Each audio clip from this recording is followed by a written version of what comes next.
ओम नमो भगवते वासुदेवाय नमः। भक्तजनों, आप सभी को अजा एकादशी की हार्दिक शुभकामनाएं। अजा एकादशी का क्या महत्व है?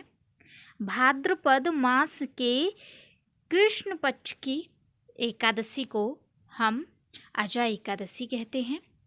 ऐसे में आज हम श्रवण करेंगे अजा एकादशी की व्रत कथा। तो प्रेम से बोलेंगे भगवान विष्णु की जय। अर्जुन ने कहा, हे पुंडरीकाक्ष, मैंने श्रवण शुक्ल एकादशी अर्थात पुत्रदा एकादशी का सविस्तार वर्णन सुना है। अब आप कृपा करके मुझे भाद्रपद माह के कृष्ण पक्ष की एकादशी के विषय में बतलाइए। इस एकादशी का क्या नाम है तथा इसके व्रत का क्या विधान है? इसका व्रत करने से किस फल की प्राप्ति होती है? श्री कृष्ण ने कहा, हे कुंती पुत्र, भाद्रपद माह के कृष्ण पक्ष की एकादशी को अजा एकादशी कहते हैं। इसका व्रत करने से सभी पाप नष्ट हो जाते हैं।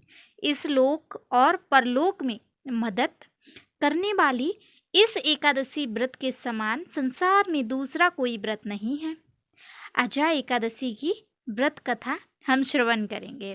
अब ध्यान पूर्वक इस एकादशी का महात्म्य श्रवण करो।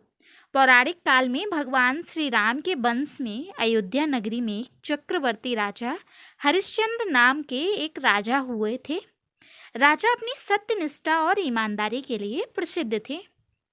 एक बार देवताओं ने इनकी परीक्षा लेने की योजना बनाई। राजा ने स्वप्न में देखा कि ऋषि विश्वामित्र को उन्होंने अपना राजपाट दान कर दिया। सुबह विश्वामित्र वास्तव में उनके द्वार पर आकर कहने लगे, तुमने स्वप्न में मुझे अपना राज्य दान कर दिया है। राजा ने सत्यनिष्ठ व्रत का पालन करते हुए संपूर्ण राज्य विश्वामित्र को सौंप दिया।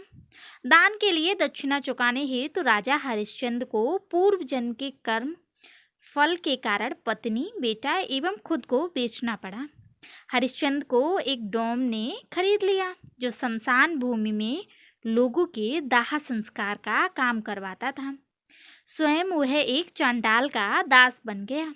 उसने उस चांडाल के यहाँ कफन लेने का काम किया, किंतु उसने इस आपत्ति में भी काम में भी सत्य का साथ नहीं छोड़ा। जब इसी प्रकार उसे कई वर्ष बीत गए तो उसे अपने इस नीच कर्म पर बड़ा दुख हुआ और इससे मुक्त होने का उपाय खोजने लगा। वह सदैव इसी चिंता में रहने लगा कि मैं क्या करूं, किस प्रकार इस नीच कर्म से मुक्ति पाऊं। एक बार की बात है कि वह चिंता मग्न बैठा था।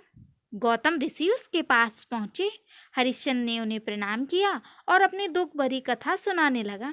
राजा हरिश्चंद्र की दुख भरी कहानी सुनकर महर्षि गौतम भी अत्यंत दुखी हुए और उन्होंने राजा से कहा, हे राजन, भादो मास की कृष्ण पक्ष की एकादशी का नाम अजा है।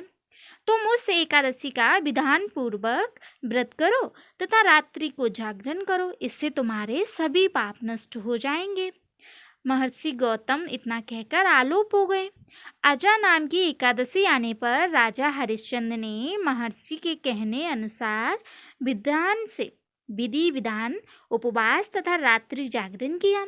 इस व्रत के प्रभाव से राजा के सभी पाप नष्ट हो गए। उस समय स्वर्ग में नगाड़े बजने लगे तथा पुष्पों की वर्षा होने लगी।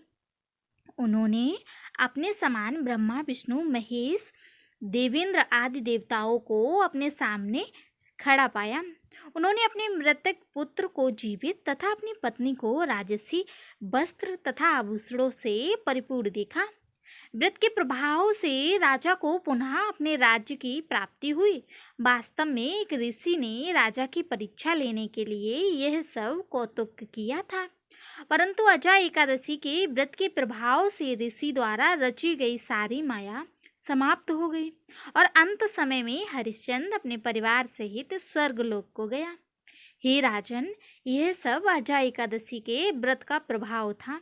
जो मनुष्य इस उपवास को विधान पूर्वक करता है तथा रात्रि जागरण करते हैं, उनके सभी पाप नष्ट हो जाते हैं और अंत में वे स्वर्ग को प्राप्त करते हैं। इस एकादशी व्रत की कथा के श्रवण मात्र से ही अश्वमेध यज्ञ के फल की प्राप्ति होती है। बोलो भगवान विष्णु की जय। बोलो माता लक्ष्मी की जय।